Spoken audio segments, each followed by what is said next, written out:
Hi friends, మన ఏలూరులో మంచి అపార్ట్మెంట్లో ఫ్లాట్ అయితే అమ్మకానికి వచ్చింది. ఇది కనపడేది మనకి టీవీ పార్టీషన్, హాల్ యొక్క పిఓపి సీలింగ్. ఇది కనబడేది మనకి డైనింగ్ ఏరియా. ఇదంతా కూడా డైనింగ్ ఏరియా. ఇది కిచెన్.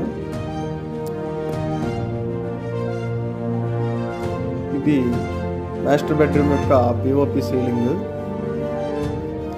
ఇది విండో, యూపీవీసీ విండో. ఇది అటాచ్డ్ బాత్రూమ్. ఈ అపార్ట్మెంట్ ఫ్లాట్ పూర్తి వీడియో లింక్ ఇవ్వడం జరిగింది. ప్లే బటన్ క్లిక్ చేస్తే డైరెక్ట్గా మీరు ఈ వీడియో చూడొచ్చు. ఈ ఫ్లాట్ చాలా రీజనబుల్ ప్రైస్లో ఉంది. ఒకసారి మీకు ఎవరికైనా కావాల్స్తే కాంటాక్ట్ చేయండి.